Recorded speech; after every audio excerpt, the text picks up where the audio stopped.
buenas tardes, queridos amigos. Nuevamente nos encontramos en otro episodio más, el 11º episodio de este podcast jurídico Hecho y Derecho. Me encuentro en esta oportunidad con Javier. Javier, un gusto que estés presente acá. Buenas tardes. Igualmente vamos a tener el día de hoy el desarrollo de la participación de un invitado muy especial, pero lo voy a presentar más adelante después de saludar justamente a Javier. ¿Cómo estás, Javier? Qué gusto estar acá. Querido y muy buenas, ¿cómo están a todos nuestros amigos y seguidores? De igual forma, hacerles llegar un gran abrazo y un gran saludo, ya previo a contar con un feriado un tanto largo, pero bueno, como siempre, prestos para poder debatir, analizar algunas cuestiones vinculadas al derecho y algo que pues también es la normativa reciente que se venía dando. Justo querido. Gracias, Javier. Y justamente aquello es lo que nos trae el día de hoy en este episodio de Hecho y Derecho. Vamos a tener el agrado de contar con la participación del doctor Irving Núñez. Él es asesor general de la segunda presidencia de la Cámara del Senado, de la Asamblea Legislativa. Entonces, si me permites, Irving, estás conectado ahí. Es un gusto saludarte y tenerte aquí presente, Irving. El gusto es mío, querido doctor Ordóñez, lo propio a nuestro doctor colega. Es un grato placer para mí y que me puedan permitir este espacio para poder socializar esto que es muy importante, el decreto presidencial de indulto número 5460. Gracias, Irving. Como te decía, Javier, mira, tú has tocado un tema interesante hace un momento, decía normativa actual. Es aquello que nos trae justamente el día de hoy en el decreto presidencial 5460, que es la concesión de indulto que recientemente ha sido promulgada por el presidente del Estado y que se encuentra en pleno vigor. Vamos a hablar sobre este decreto presidencial, si realmente puede llegar a contribuir el grave hacinamiento que soportan nuestras cárceles, más allá de ser un alivio temporal, se constituirá en una verdadera política criminal en materia del régimen penitenciario. ¿Cuáles son sus alcances, sus ambigüedades? De repente va a mejorar bastante aquello. Es algo que lo vamos a analizar, lo vamos a ir desarrollando y comentando, estimado Javier. Sí, sin duda, bueno, darle la bienvenida al doctor también presente con mucha experiencia, trabajado de cerca esta normativa y seguramente nos va a poder brindar muchas luces respecto de ello. Yo creo que, bueno, por política criminal siempre hay que considerar las concesiones de indulto a amnistía. Sin embargo, sí llama la atención porque hoy no se ha considerado, probablemente sea más adelante, la amnistía. Y bueno, todo aquello también desde una perspectiva de visión constitucional, una visión humanista del derecho penal y también remitiéndonos mucho a la verdadera función, finalidades de pena y de sanción penal que va a ejercerse a partir del poder punitivo, ¿no? Es una opinión preliminar, querido Eddie, entonces yo creo que hay que escuchar a nuestro invitado. Claro que sí, estimado Irving. ¿Tú crees que realmente esto constituye un alivio temporal y que este decreto presidencial realmente va a contribuir de forma significativa a que Bolivia oriente una auténtica política criminal? ¿O cómo ves tú? ¿Cuál es tu experiencia, Irving? ¿Dónde crees que nos avisora justamente el impacto que va a tener la población penitenciaria este decreto? Bueno, estimados doctores, el análisis que yo puedo hacer sobre este decreto presidencial, primeramente referir que desde la gestión 2012, este decreto presidencial de indulto ya sería el número 14, es decir, que desde la gestión 2012 es una política gubernamental la de promover los decretos presidenciales de amnistía, de indulto, prácticamente de forma consecutiva, es decir, cada año, ¿no? Esto evidencia claramente que la medida se ha convertido en una política estatal sostenida en materia penitenciaria, ¿no? Sin embargo, más allá del alcance humanitario que tiene, no constituye una solución estructural al hacinamiento carcelario, ¿no? Sino apenas un paliativo temporal. El problema de fondo va a persistir, ¿no? Principalmente por la retardación de justicia, el uso excesivo de la detención preventiva y la ausencia de políticas efectivas de reinserción social, ¿no? Acá tengo unos datos estadísticos, ¿no?, muy interesantes del Ministerio de Gobierno. A ver, compartirlo, querido Irving. Perdón. Que que realmente nos alarma en gran manera, porque podemos ver el crecimiento de la población penitenciaria desde la gestión 2020. En la gestión 2020 contábamos con 17.350 personas privadas de libertad. El 2021 contábamos con 18.703, el 2022 con 24.824, el 2023 con 28.838, el 2024 con 32.035 personas privadas de libertad y a la fecha tenemos más o menos 33.058 personas privadas de libertad. Esto quiere decir, mis estimados doctores, que el sistema penitenciario está totalmente colapsado. Nosotros que hemos tenido la oportunidad de trabajar en el ámbito penal, mi persona que ha tenido la oportunidad de ser defensor público, de trabajar en la Defensoría del Pueblo y ahora en la Asamblea Legislativa, también el Comité de Derechos Humanos y Equidad Social, he tenido la oportunidad de visitar varios recintos penitenciarios, tanto en el departamento de Cochabamba como en La Paz, y ver la terrible situación de hacinamiento en la cual viven las personas privadas de libertad. Y esta situación realmente nos debe preocupar y debemos tratar de contribuir, ¿no? con análisis, tal vez con algún tipo de solución que podamos ofrecer para solucionar este tema del hacinamiento. Claro que sí, Irving, tú decías justamente datos, has levantado datos muy importantes. Nosotros, bueno, yo tenía un dato de la Defensoría del Pueblo que establecía que más de 33.000 igual privados de libertad tenemos, de los cuales hay que diferenciar cuáles se encuentran en condición de detenidos preventivos. Es una mayoría, comparación de los que se encuentran cumpliendo su sentencia. Entonces, creo que no es un problema. Esta situación es un problema que no se va a resolver de forma estructural, sin embargo, va a ser un paliativo que desde luego va a ayudar en acabar con el asesinamiento penitenciario, o por lo menos tratar de reducirlo de gran manera, ¿no? Y mejorar también las condiciones de vida de la gente que está viviendo ahí. Yo te pregunto, Javier, ¿tú consideras que de repente este decreto podría hacer alguna despenalización de facto? ¿A qué me refiero, por ejemplo? Hay penas menores y hay un elemento importante que también se introduce en este decreto presidencial, donde dice que las penas menores de 10 años. Entonces, es un elemento nuevo porque antes aplicaba el indulto, pero sí a penas de 10 años con cumplimiento parcial, por lo menos de un tercio, creo que estoy equivocado en la pena, pero acá dice que no tiene que cumplir absolutamente nada para penas menores. Entonces, ¿crees que significativamente va a contribuir esto para poder descongestionar las cárceles? ¿O también no tenemos que tomar por una despenalización de estos delitos menores? Mire, yo pienso que probablemente, en mi criterio, alguna diferencia que se presenta sobre la finalidad misma del indulto, entendiéndola como parte de la política criminal que debe asumir nuestro Estado. Porque creo que no solamente es una gestión de descongestionamiento del sistema penitenciario. He revisado el decreto y ciertamente creo, y esto nos dirá también y realmente la persona tiene que estar cumpliendo la condena, es decir, debe estar privado de su libertad. Entiendo que no. Si esto fuera así, creo que en cierta medida también ha estado más orientado a no solamente descongestionar el sistema penal, porque si tú pretendes descongestionar el sistema penal, el sistema penitenciario, puedes tener distintas otras medidas que puedan presentarse y no necesariamente a partir de este tipo de política criminal, pero sino también a establecer las bases y orígenes de una política de esta naturaleza, como es el indulto, que en realidad termina siendo un perdón que se va a dar por quien asume, o por parte de quien asume, los máximos cargos políticos que tiene el país y que al final de cuentas van a tener a su cargo el ejercicio del poder punitivo. Independientemente de esto, creo que ha habido mayor amplitud al momento de considerar estos aspectos vinculados a la aplicación del indulto, y eso va a permitir, creo, que más personas puedan beneficiarse de aquello.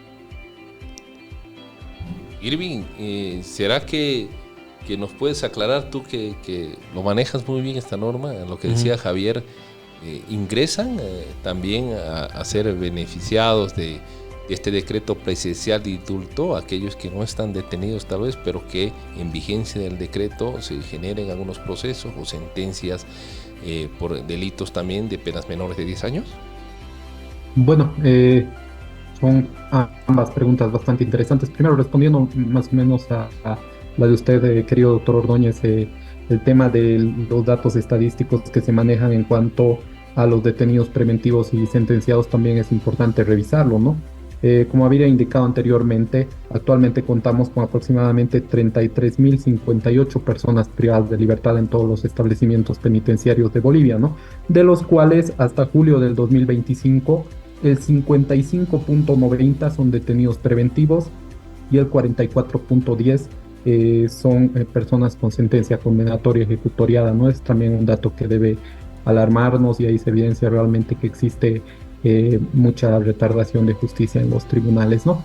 Y a la pregunta del doctor Encinas, este decreto presidencial de indulto está realizado únicamente para personas que se encuentren en privación de libertad.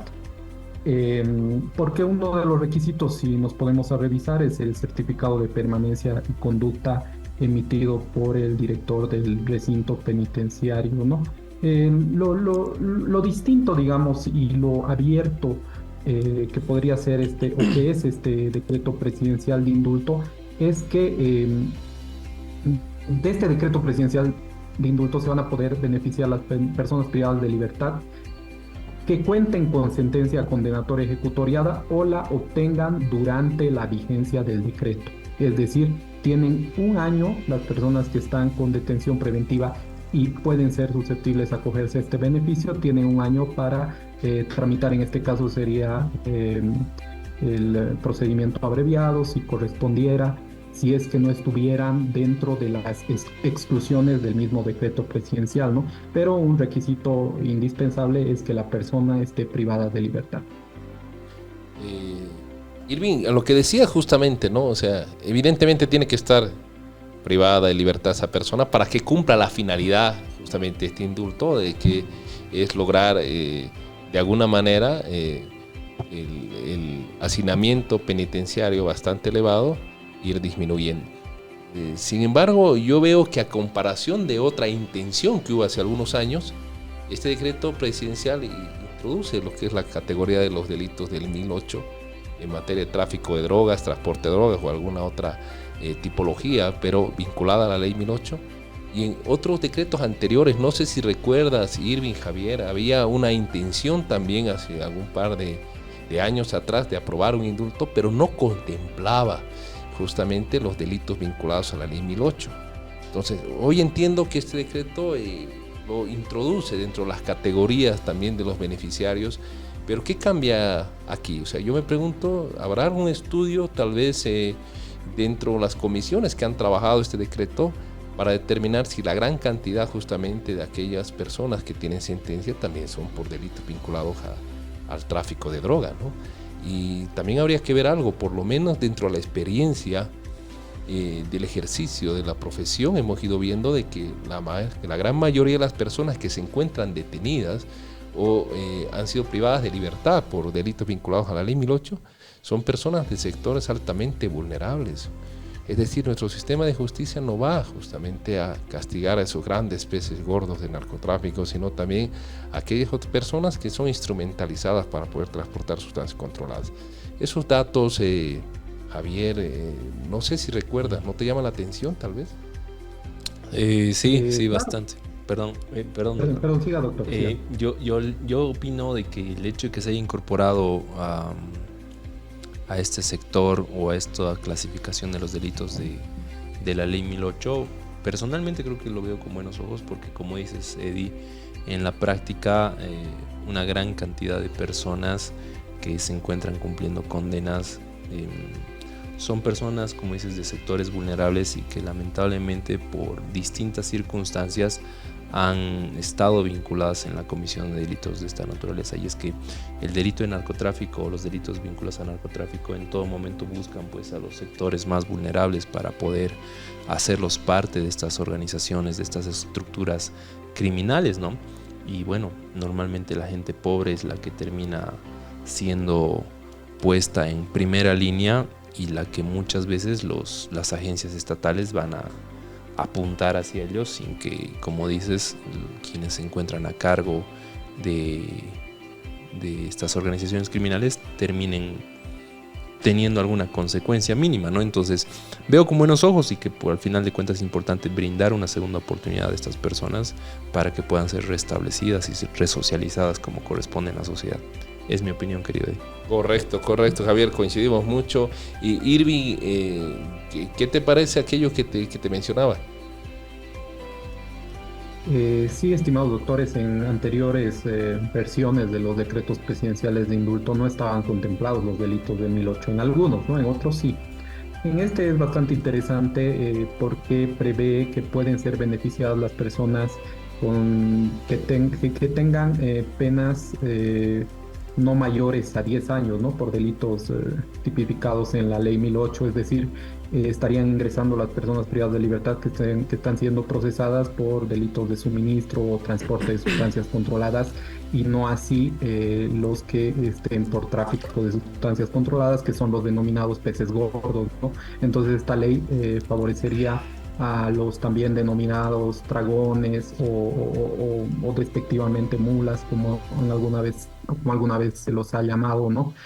Como usted dice, esto favorecería a estas personas que en algunos casos han delinquido por realmente necesidad económica, ¿no? Como se ha visto en muchos casos y en muchos estudios que ha realizado también la Defensoría del Pueblo, ¿no?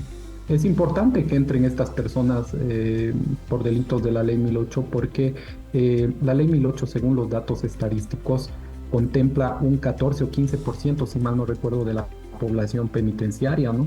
Estos delitos entonces están entre los más, digamos que son entre los 3 delitos más reincidentes que hay entre los tipos penales. Sí, Irving, mira, yo te tomo la palabra también a Javier, y también yo lo veo con bastante buenos ojos, no porque esté de acuerdo en generar una impunidad para estos delitos, sino que principalmente se refleje en que los sectores vulnerables, gente que es utilizada por estas organizaciones, pueda ser beneficiada por este decreto de indulto. Y principalmente abarca la mayoría de los tipos penales, la ley 1008. La mayoría de las imputaciones son por tráfico de sustancias controladas. El artículo 48 prevé una pena de 10 a 25 años y las otras penas como suministro, transporte, una escala de 8 a 12. Entonces es posible bajo un acuerdo de procedimiento abreviado acogerse una pena de 10. Los 10 años yo creo que te da esa variable para poder jugar allá. Más adelante he ido viendo, Javier, Irving, de que en su artículo 5, por ejemplo, este decreto presidencial, si lo podemos seguir con la lectura, nos dice que se excluye el delito, y nos hace una categoría de delitos, pero nos dice se excluye el delito de homicidio. Como penalistas sabemos que nuestro Código Penal, en relación al tipo penal del homicidio, tiene varias figuras. Está el homicidio como tal, el homicidio culposo, homicidio suicidio, etc. O sea, hay categorías, figuras diferentes del homicidio, y creo que en este artículo 5, cuando excluye el delito de homicidio como tal, no hace una diferenciación en relación a las diferentes figuras del homicidio. ¿Cómo se va a aplicar eso por parte de las autoridades? ¿Cómo se debería interpretar este postulado normativo? ¿Debería ser restrictivo a todas las categorías de homicidio, o tal vez hacer alguna diferenciación en torno a las variantes culposas o dolosas? ¿Qué opinas de esto, estimado Javier, después para ir contigo, Irving, y podamos aclarar aquello? Mira, Eddie, revisando el artículo 5, ante la observación que haces, creo yo que debe de entenderse de manera taxativa, porque corresponde además. Esto implicaría que si el nomen juris no involucraría en mayor medida a otras categorías del homicidio, pero sí a partir de la redacción de los numerales que está en el inciso C de este artículo 5, te permite entender que simplemente el tipo penal del artículo 251 como homicidio es el que no entraría en aquella categoría. Sin embargo, eventualmente un homicidio culposo creo que sí podría, o sea, a partir de esta interpretación sí tendría que ingresar, dado además el contexto de la proporcionalidad que se hace seguramente en el análisis de la implementación de la normativa. Entonces, no creo que sea problema el hecho de que deba de establecerse en concreto todas las categorías de homicidio, porque entiendo que en la taxatividad de esta norma está claro que simplemente dice homicidio y por lo tanto debería entenderse que es el previsto en el artículo 251. Es mi opinión. ¿Qué opinas, Irving? ¿Se discutió tal vez esto desde tu experiencia en la asamblea? ¿Tú crees que está bastante claro aquello para que se pueda interpretar de esa manera también? Porque finalmente las autoridades judiciales van a tener que tomar la decisión en relación a aquello. Sí, estimados doctores, yo comparto plenamente el criterio del doctor Javier, en el sentido de que, bueno, el artículo es claro y lógicamente el delito que está excluido es únicamente el delito de homicidio. Si no estoy mal, es el artículo 251 del Código Penal. Entonces los otros tipos, como te han mencionado, homicidio, suicidio, entre otros, no deberían tener dificultad para poder ser beneficiados con este decreto presidencial de indulto, más aún considerando que uno de los principios de este decreto y de otros que ha habido, no tenemos que olvidarnos, es el de favorabilidad, ¿no?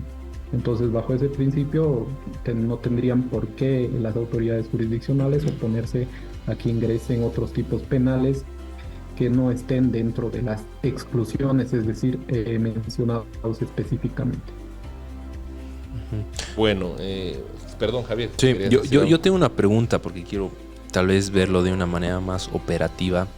Doctor Irving, si podría explicar un tanto a nuestros seguidores, muchos de ellos colegas abogados, ¿cuál sería el procedimiento en todo caso que debería de seguirse para poder acceder al beneficio del indulto? Si podría darnos, conforme a la normativa, una breve explicación y que nos permita también a nosotros entender y comprender todo esto. Bueno, primeramente el tema de los requisitos es muy importante, ¿no? Hay que remitirnos al artículo que nos habla de los requisitos y la verdad es que los requisitos son bastante simples, ¿no? El documento de identidad en caso de una persona nacional, el DNI en caso de una persona extranjera, también se puede aceptar el pasaporte o libreta de servicio militar, las copias simples de la sentencia condenatoria y el mandamiento de condena. En la experiencia conocemos que anteriormente se pedían fotocopias legalizadas, ¿no? Y esto la verdad es que conllevaba bastante tiempo y justamente esto es lo que no se quiere, ¿no? Se quiere que estos trámites corran, ¿no? Con bastante celeridad, que también es otro de los principios en los cuales se funda estos decretos presidenciales de indulto. Otro de los requisitos es la certificación del Tribunal Supremo de Justicia, que creo que ahí sí ha habido un pequeño error quizás en el Ejecutivo de haber insertado que la certificación la emita el Tribunal Supremo de Justicia, ¿no? En anteriores decretos presidenciales de indulto, esto se emitía en los tribunales departamentales de justicia. Y justamente he recibido el llamado de dos colegas abogados la semana pasada que me indicaban que en presidencia del Tribunal Departamental de Cochabamba no les querían expedir ese requisito, indicando que la norma refería a que el Tribunal Supremo de Justicia tendría que otorgar esa certificación e inclusive les dijeron que tendrían que viajar a Sucre para obtener. Entonces imagínense, es un despropósito total, ¿no? Para una certificación que un abogado de una persona privada de libertad tenga que ir a la ciudad de Sucre, al Tribunal Supremo, para obtener esa certificación, cuando esa certificación puede ser enviada, si quieren, desde Sucre y entregada acá en el Tribunal Departamental de Cochabamba, ¿no? Pienso que estas situaciones se van a ir arreglando en el camino. Otro de los requisitos es el certificado de permanencia y conducta del establecimiento penitenciario y una copia simple del auto de radicatoria del juzgado de ejecución penal, que es muy importante, ¿no? Porque este juez de ejecución penal va a ser el que va a homologar la resolución administrativa emitida por la Dirección Departamental de Régimen penitenciario, perdón. Ahora, con relación al procedimiento, el procedimiento según la norma, según el decreto presidencial de indulto, no debería durar más de 10 días, ¿no? Lo primero es que se reúnan los requisitos, estos requisitos sean presentados a la Dirección Departamental de Régimen Penitenciario. El régimen penitenciario debe realizar una revisión minuciosa de las carpetas y establecer si están completas o en caso de que falte algo, tienen que ser devueltas al abogado o a la persona privada de libertad para que ésta pueda subsanar estos requisitos. También pueden haber casos que sean insubsanables, pero eso lo va a determinar seguramente la Dirección Departamental de Régimen Penitenciario. Si ha cumplido con los requisitos, lo que tiene que hacer la Dirección Departamental de Régimen Penitenciario es emitir la resolución administrativa de concesión de indulto. Esta resolución administrativa de concesión de indulto tiene que remitirse al Departamento de la Paz, a la Dirección General de Régimen Penitenciario, para que esta previa verificación otorgue el visto bueno. Una vez otorgado el visto bueno por la Dirección General de Régimen Penitenciario, esta carpeta debe ser devuelta al juzgado de ejecución penal que corresponda para que sin mayor trámite, la autoridad jurisdiccional homologue la resolución administrativa de concesión de indulto y una vez homologada emita el respectivo mandamiento de libertad. Ese es el procedimiento, estimados doctores. Excelente, muy dinámico. Bueno, me ha quedado claro, sí, nos quedó claro. Bueno, ya para concluir la anterior idea de lo del homicidio, yo decía de que sí, evidentemente el hecho de que no nos especifiquen los articulados de los tipos penales, o sea, puede dar lugar a interpretaciones de otra índole.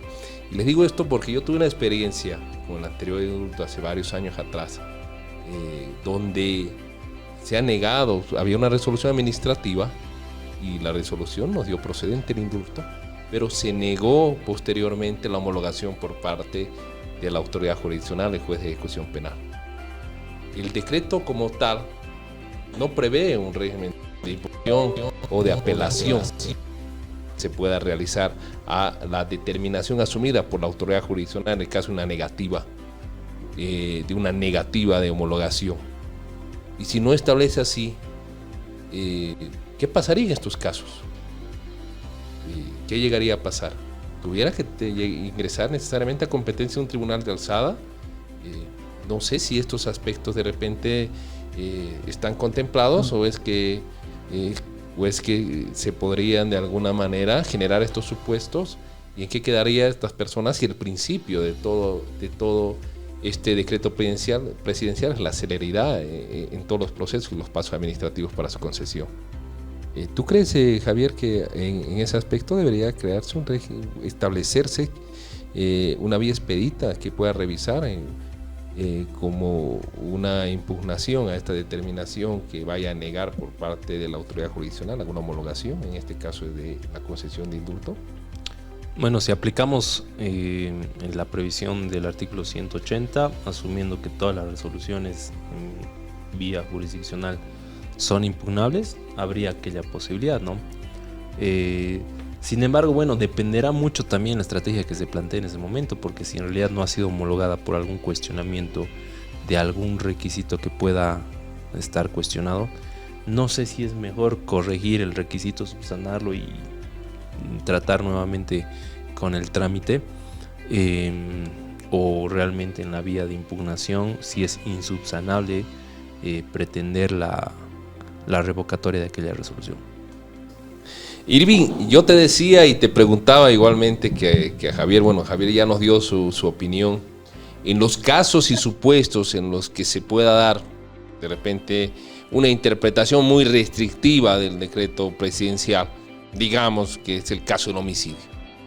O sea, si bien está claro y bueno, les quedaría claro bajo una interpretación taxativa de la norma aquello, pero resultaría, yo les coloco el caso hipotético de que el régimen penitenciario podría emitir una resolución y al momento de ser homologada por la autoridad de ejecución penal resulta de que no la homologa y te dice que no, que está contemplado el homicidio en todas sus figuras dentro de las prohibiciones que establece el artículo 5 del decreto presidencial. ¿Hay alguna posibilidad de plantear algún recurso procesal para poder revertir aquello? ¿Se pensó tal vez de repente desde la Asamblea en alguna figura alternativa a aquello? ¿Qué opinión te merece aquello, estimado Irving?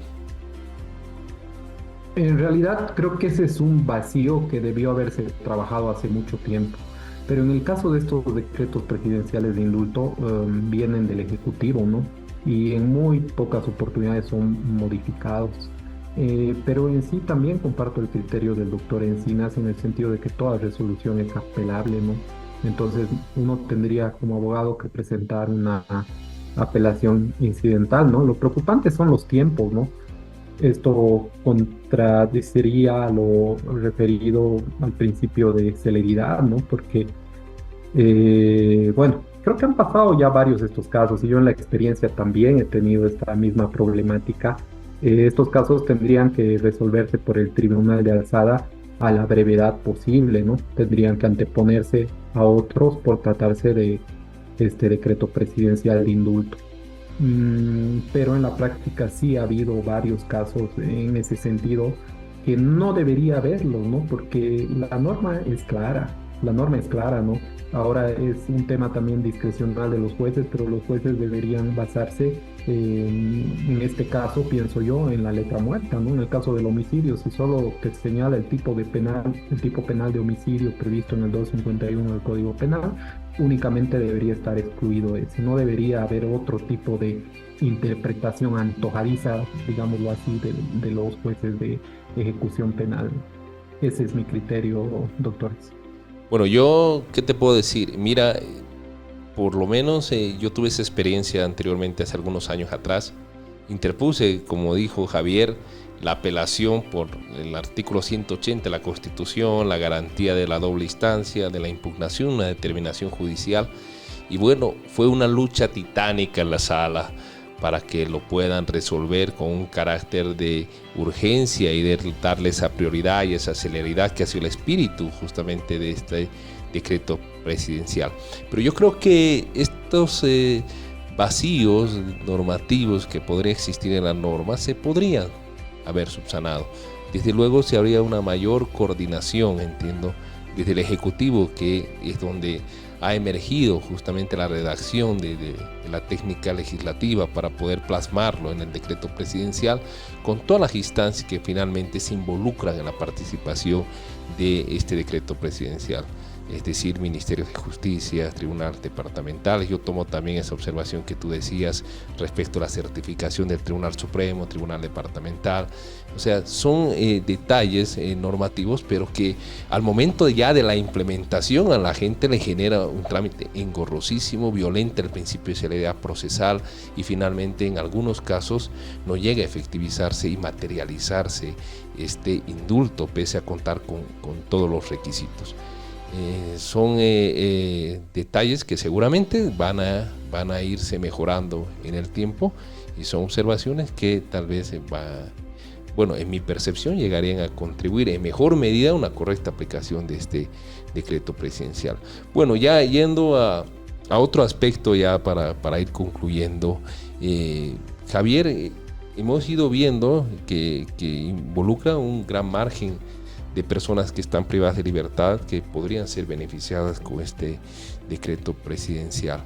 Pero no obstante aquello, ¿tú crees que es la forma correcta de abordar una política criminal basada justamente y orientada al régimen, justamente al régimen de los privados de libertad? O sea, esto si bien es paliativo, pero el Estado ha intervenido de otra manera en estos últimos años, o ¿dónde crees tú que realmente está el cuello de botella para poder luchar contra este hacinamiento penitenciario?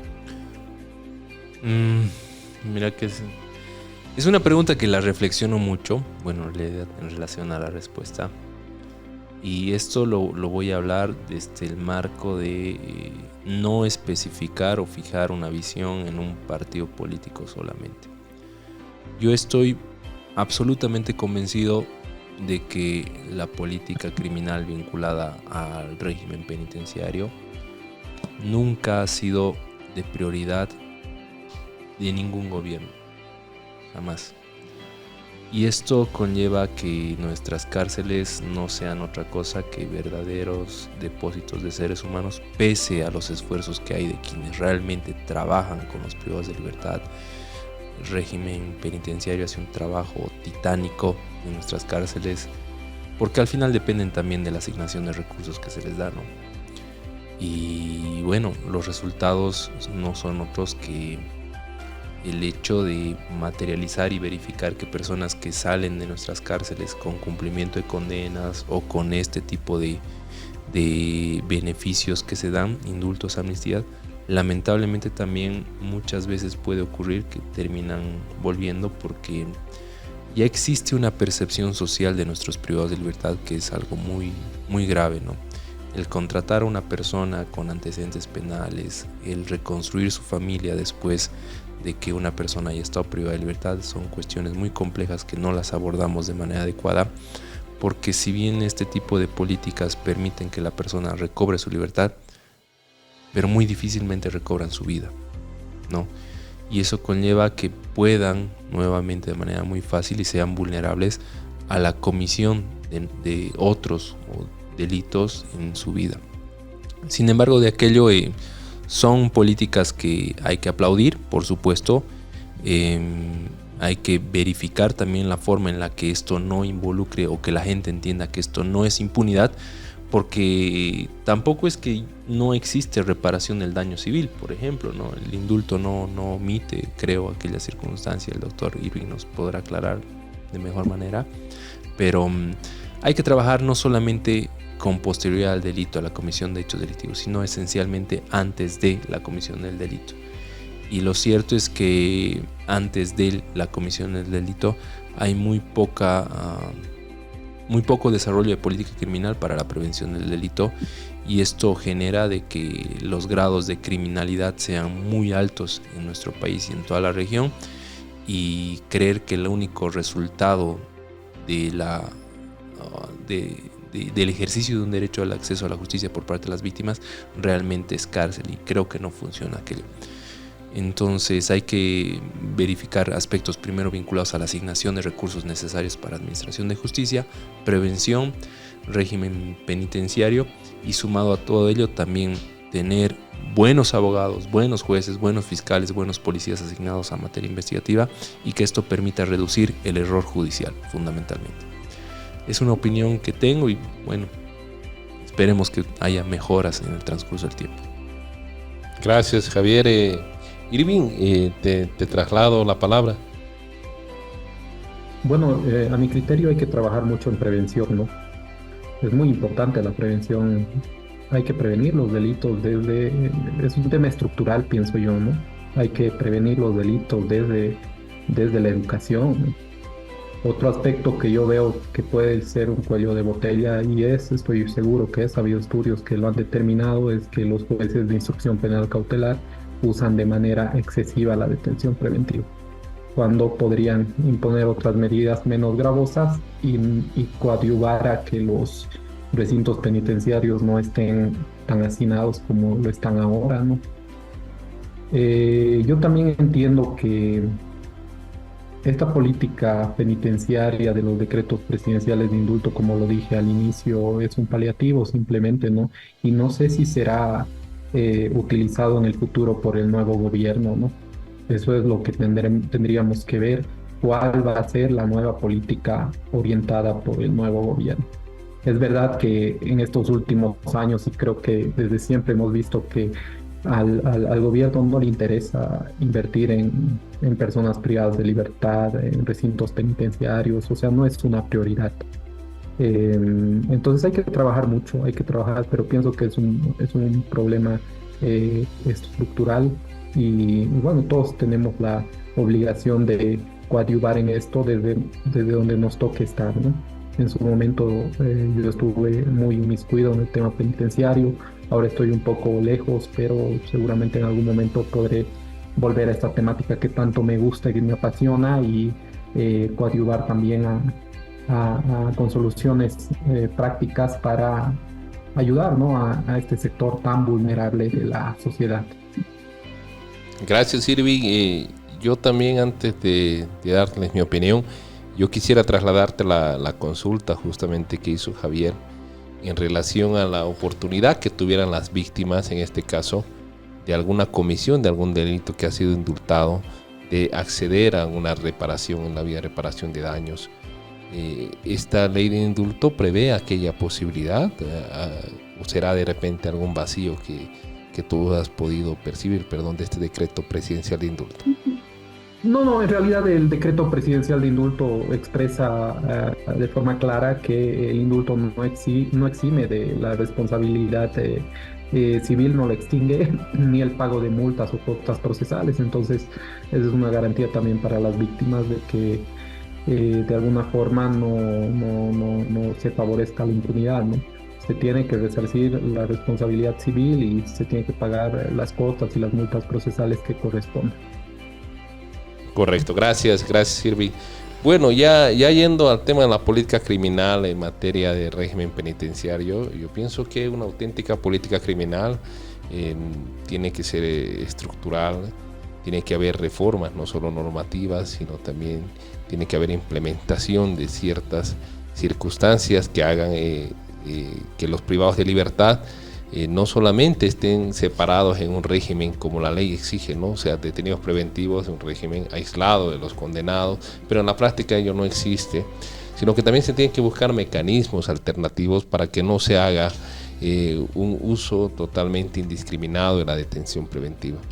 Esos estudios que hemos hablado hace un momento y tú los has referido, Irving, y hemos compartido acá, decían que la gran cantidad de privados de libertad son privados de libertad emergentes de determinaciones de aplicación de medidas cautelares y detención preventiva. Entonces, la política criminal tiene que ir en un sentido de tener que hacer más fácil que se apliquen medidas alternativas a la detención preventiva y más difícil el hecho de que se disponga la detención, siempre salvaguardando, ¿no? cierta preponderancia de los principios y valores, la presunción de inocencia, el derecho de acceso a la justicia a la víctima y finalmente que tenga una necesidad estrictamente procesar la detención preventiva y no sea un abuso nada más o buscar fines ilegítimos que no corresponden. Yo me quedo con sus palabras y bueno, ya se nos agota el tiempo y ya para concluir, estimado Javier, ¿qué reflexión nos podrías dejar? O sea, ¿cómo te gustaría dirigirte a la gente que nos está viendo para poder concluir este tema? O tal vez tendrás alguna otra duda que de repente Irving nos podría aclarar. Sí, no, creo que la explicación ha sido clara también de alguien que ha trabajado de cerca esta normativa. Lo que sí considero es que realmente el decreto presidencial de indulto, hablando desde la perspectiva jurídica, es válida, éticamente es defendible, puede ser cuestionable también en algún momento por muchos colegas ciudadanos de decir por qué la gente tiene que salir de las cárceles, por qué aquella permisión. Bueno, es natural que puedan haber estas críticas, pero responden también a cuestiones de orden de política criminal y por sobre todo a principios de dignidad, de reinserción que prevé también la tendencia de humanización de las penas. Entonces, desde esa perspectiva de política criminal integral, realmente creo que es una solución temporal a un problema estructural que hemos podido identificar, creo, algunos aspectos con meridiana claridad. Y pues también hay que verificar que cuando muchas veces un país va a aplicar de manera constante un indulto, debe de entenderse en realidad que hay una verdadera falta de política criminal racional, preventiva y sistemática que vaya a articular a nuestro sistema penal, a los derechos humanos y a la reinserción social también, ¿no? Es como la aplicación de un medicamento de urgencia, pero que tampoco es sugerido siempre y en todo momento. Entonces me voy con aquella reflexión y bueno, agradecerle también al doctor Irving por su participación y por transmitirnos su experiencia. Muchas gracias, Javier, por tus palabras. Irving, ya para concluir, ¿con qué palabras quisieras dirigirte a la gente que nos está viendo y con una reflexión final? Te dejo el micrófono, Irving. Bueno, creo que es importante que la gente conozca, ¿no? Realmente y pueda leer todo el decreto presidencial de indulto para entenderlo, para entender su esencia, para entender que realmente se necesita descongestionar el sistema penitenciario y también entender que no todas las personas van a ser favorecidas con este decreto presidencial de indulto. Principalmente les invito a leer el tema de las exclusiones, que lógicamente ahí están insertos los tipos penales más gravosos, ¿no? Que no van a ser favorecidos con este decreto presidencial de indulto, ¿no? Porque muchas veces vemos las críticas, los detractores de este tipo de de medidas eh, que piensan que un decreto presidencial es impunidad, lo cual es debatible, ¿no? Piensan que todas las personas van a ser, todos los detenidos van a ser favorecidos con esta norma y en esencia no es así, ¿no? Entonces yo les invito a poder analizarlo, estudiarlo y poder emitir un criterio informado. Siempre es muy importante. Yo, como un principio lo dije y lo recalco, yo entiendo que esta no es la solución, que es solo un paliativo, pero hasta no implementar una solución verdadera, lamentablemente debemos recurrir a estos a estas normativas para poder disciplinar las cárceles de nuestro país. Gracias, Irving. Yo también me quedo con las palabras que ha mencionado. Hoy nos ha tocado justamente desglosar algunos aspectos sustanciales de este decreto presidencial, pero más allá de aquello, ingresar a la finalidad que persigue este decreto y las causas que lo generan.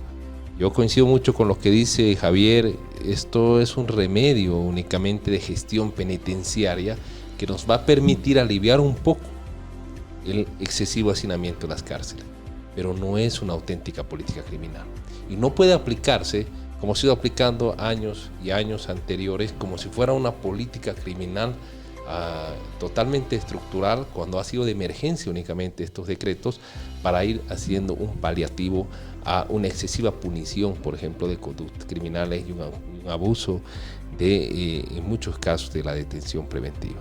Entonces yo lo dejaría ahí. Hay mucho que se debe trabajar. Hay que ver cómo seguramente el nuevo gobierno va a implementar estas políticas criminales, y sería interesante, desde luego, como parte de esta sociedad civil en su conjunto, trabajar en iniciativas ciudadanas que nos permitan fortalecer un sistema penitenciario adecuado, garanticen la reinserción social de los privados de libertad y principalmente logren el objetivo de poder lograr que estas personas puedan tener condiciones mínimas de detención y asegurar que las otras personas, que en este caso llegaren a ser las víctimas, también estén resguardadas bajo una tutela judicial efectiva por parte de nuestro Estado. Muchas gracias a todos los amigos que muy gentilmente nos han visto el día de hoy. Este ha sido un nuevo episodio de nuestro podcast jurídico Hecho y Derecho. Los invitamos nuevamente, como siempre, en cada ocasión, a hacer sus comentarios, sus preguntas, sugerencias o de repente disidencias, aquellas opiniones que también nosotros, desde nuestro particular modo de ver estos temas, lo hemos vertido con ustedes con toda la franqueza. Muchas gracias y hasta otra oportunidad.